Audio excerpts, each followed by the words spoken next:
ಅನೇಕ ಸಂಘಟನೆಗಳ ಜೊತೆಗೆ ಇಷ್ಟೊತ್ತು ನಾನು ಸಭೆ ಮಾಡಿದ್ದೇನೆ. ನಮ್ಮ ಕಾರ್ಯಾಚರಣೆ ಬೀದಿ ಬದಿ ವ್ಯಾಪಾರಿಗಳ ವಿರುದ್ಧ ಅಲ್ಲ. ನಾವು ಮಾಡ್ತಾ ಇರೋದು ಸುಪ್ರೀಂ ಕೋರ್ಟ್ನ ನಿರ್ದೇಶನದ ಹಿನ್ನೆಲೆಯಲ್ಲಿ ಫುಟ್ಪಾತ್ನಲ್ಲಿ ಇರುವಂತಹ ಒತ್ತುವರಿಗಳನ್ನು ತೆರವು ಮಾಡುವಂಥ ಕೆಲಸ ನಾವು ಮಾಡ್ತಾ ಇದ್ದೇವೆ. ಇದರಲ್ಲಿ ಬೆಂಗಳೂರಲ್ಲಿ ಒಂದು 3 ವರ್ಷದಿಂದ 931 ಜನ ಪಾದಾಚಾರಿಗಳು ಆಕ್ಸಿಡೆಂಟ್ ಅಲ್ಲಿ ಸಾವನ್ನಪ್ಪಿದ್ದಾರೆ. ಸುರಕ್ಷಿತ ಮತ್ತು ಸೌಮ್ಯವಾದ ಹೆರಿಗೆಯನ್ನ ಬಯಸುತ್ತೀರಾ? ನಿಮ್ಮ ಮತ್ತು ನಿಮ್ಮ ಮಗುವಿನ ಆರೈಕೆಗಾಗಿ ಎಲ್ಲ ಸೌಲಭ್ಯಗಳು, ಆರೋಗ್ಯಕರ ಹೆರಿಗೆಗಾಗಿ ನಮ್ಮ ಆಸ್ಪತ್ರೆಗೆ ಬನ್ನಿ. AJ hospital Mangaluru. ಅದನ್ನ ಹೊರತುಪಡಿಸಿ ಸುಮಾರು 3800 ಜನ ಸಿವಿಯರ್ ಇಂಜುರಿಗಳನ್ನು ಅನುಭವಿಸಿದ್ದಾರೆ. ಅದಲ್ಲದೆ ಒಂದು 3500 ಜನ ಮೈನರ್ ಇಂಜುರೀಸು. ಸೊ ಎಲ್ಲ ಸೇರಿಸಿದ್ರೆ ಸಾವಿರಾರು ಜನ ಇವತ್ತು ಪಾದಾಚಾರಿಗಳು ದುರ್ಘಟನೆ, ರೋಡ್ ಆಕ್ಸಿಡೆಂಟ್ಗಳಿಗೆ ತುತ್ತಾಗ್ತಾ ಇದ್ದಾರೆ. ಸುಪ್ರೀಂ ಕೋರ್ಟ್ ಇದನ್ನ ಗಮನಕ್ಕೆ ತಗೊಂಡು ಪಾದಾಚಾರಿಗಳಿಗೆ ಓಡಾಡುವಂತಹದ್ದು ಮೂಲಭೂತ ಹಕ್ಕು, ಅದನ್ನ ಸರ್ಕಾರ ಅವರಿಗೆ ಆ ಹಕ್ಕನ್ನ ಸಿಗುವ ಹಾಗೆ ಮಾಡಬೇಕಾದ್ರೆ ಪಾದಾಚಾರಿ ಮಾರ್ಗಗಳಲ್ಲಿರುವ ಎಲ್ಲ ಒತ್ತುವರಿಗಳನ್ನ ತೆರವು ಮಾಡಬೇಕು ಅಂತ ಹೇಳಿದ್ದಾರೆ. ಈ ನೆಲೆಯಲ್ಲಿ ನಾವು ಇಲ್ಲಿವರೆಗೂ ಮಾಡಿರೋ ಕಾರ್ಯಾಚರಣೆಯಲ್ಲಿ ಸುಮಾರು 1581 ಕಡೆ ಅವರು ಮೆಟ್ಲುಗಳು ಮಾಡ್ಕೊಂಡು ಬಂದಿದ್ದನ್ನ, ರ್ಯಾಂಪ್ ಮಾಡಿದ್ದನ್ನ ತೆರವು ಮಾಡಿದ್ದೇವೆ. ಅದಲ್ಲದೆ ಸುಮಾರು 1800 ಕಡೆ 1790 ಅಂಗಡಿ ಮುಂದ್ಗಡೆ ಶೀಟ್ಗಳು ಹಾಕೊಂಡು ರೋಡ್ ಮೇಲೆ ಪರ್ಮನೆಂಟ್ ಸ್ಟ್ರಕ್ಚರ್ ಮಾಡ್ಕೊಂಡಿದ್ದನ್ನ ತೆಗೆದಿದ್ದೇವೆ. ಅದಲ್ಲದೆ ಸುಮಾರು 2200 ಲೊಕೇಶನ್ ಅಲ್ಲಿ ಬೇರೆ ಬೇರೆ ರೀತಿಯ ಒತ್ತುವರಿಗಳನ್ನ ತೆರವು ಮಾಡಿದ್ದೇವೆ. ಸೊ ನಾವು ಎಲ್ಲವನ್ನೂ ಕೂಡ ಟ್ಯಾಕಲ್ ಮಾಡ್ತಾ ಇದ್ದೇವೆ. ಬರೀ ಬೀದಿ ಬದಿ ವ್ಯಾಪಾರಿಗಳನ್ನ ಎತ್ತುವಳಿ ಮಾಡ್ತಾ ಇದ್ದೇವೆ ಅನ್ನೋದು ಸತ್ಯ ಅಲ್ಲ. ಫುಟ್ಪಾತ್ ಮೇಲೆ ಯಾರ್ಯಾರು ಎನ್ಕ್ರೋಚ್ಮೆಂಟ್ ಮಾಡಿದ್ದಾರೆ, 2200 ಕಡೆ ಫುಟ್ಪಾತ್ ಮೇಲೆ ಅವರು ಅಡ್ವರ್ಟೈಸ್ಮೆಂಟ್ ಬೋರ್ಡ್ಗಳನ್ನ ಹಾಕಿದ್ದು, ಸೈನ್ ಬೋರ್ಡ್ಗಳು ಹಾಕಿದ್ದನ್ನ ತೆಗೆದಿದ್ದೇವೆ. 1580 ಕಡೆ ರ್ಯಾಂಪ್ಗಳನ್ನು ತೆಗೆದಿದ್ದೇವೆ, ಮೆಟ್ಲು ತೆಗೆದಿದ್ದೇವೆ. 1790 ಕಡೆ ಶೀಟ್ಗಳು ಹಾಕೊಂಡು ಮುಂದೆ ಬಂದಿದ್ದನ್ನ ತೆಗೆದಿದ್ದೇವೆ.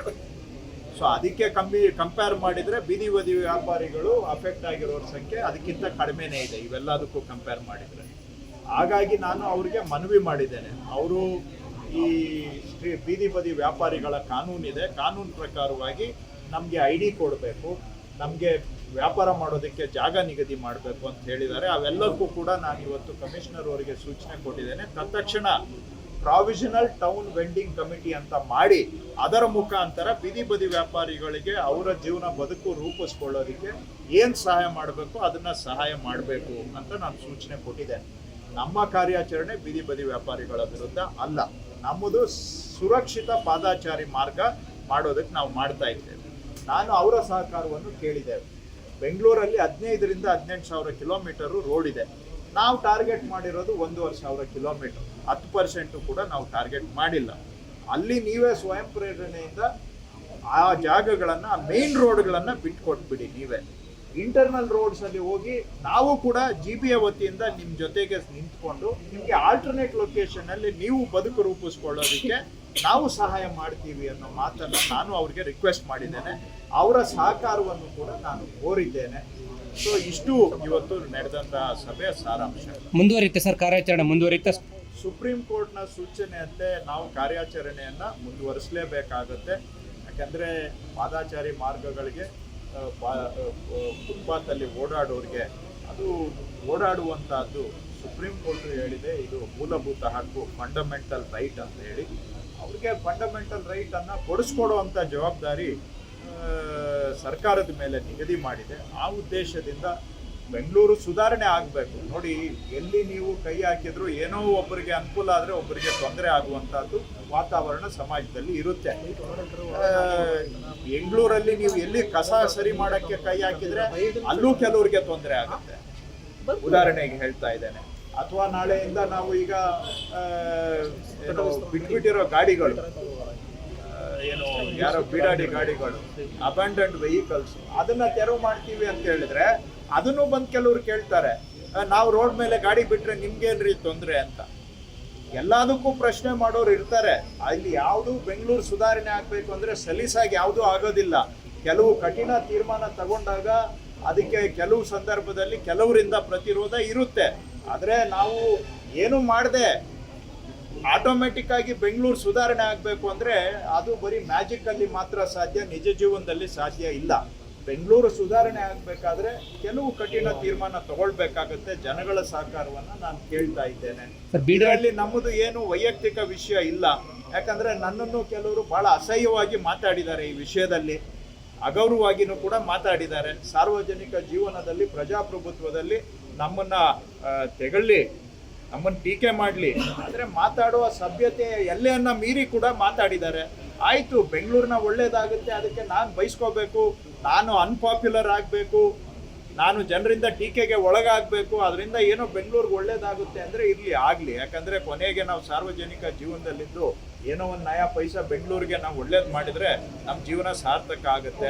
ಅದಕ್ಕೋಸ್ಕರ ನಿಷ್ಠೂರ ಆದರೂ ಪರವಾಗಿಲ್ಲ, ನಾವು ನಿಷ್ಠೂರ ಆಗಿ ಸುಧಾರಣೆ ಮಾಡೋದಕ್ಕೆ ಪ್ರಯತ್ನ ಮಾಡ್ತೇವೆ. ಯಾಕಂದ್ರೆ ಇದರಲ್ಲಿ ಇಂಟ್ರೆಸ್ಟ್ ಅಂತೂ ಏನೂ ಇಲ್ಲ. ವೆಹಿಕಲ್ ತೆರವು ಕಾರ್ಯಾಚರಣೆಗೆ ಈಗಾಗಲೇ ತಾವು ಸಭೆ ಮಾಡಿದಿರಾ, ಸೂಚನೆ ಕೊಟ್ಟಿದ್ದೀರಾ?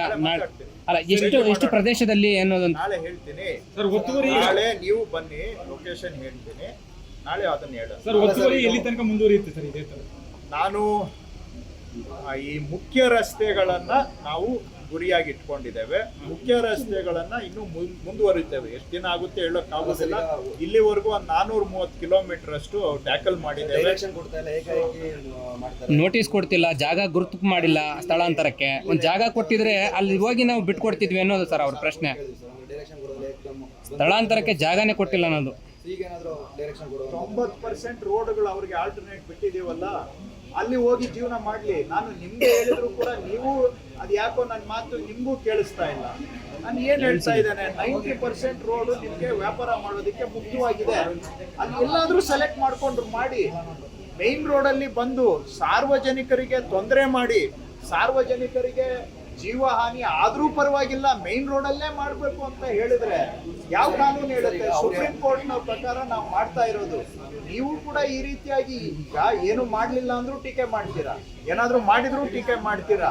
ಏನಾದ್ರೂ ಬೆಂಗಳೂರು ಸುಧಾರಣೆ ಆಗ್ಬೇಕಾ ಬೇಡವಾ ಅನ್ನೋದನ್ನ ನೀವು ತೀರ್ಮಾನ ಮಾಡ್ಕೊಳ್ಳಿ.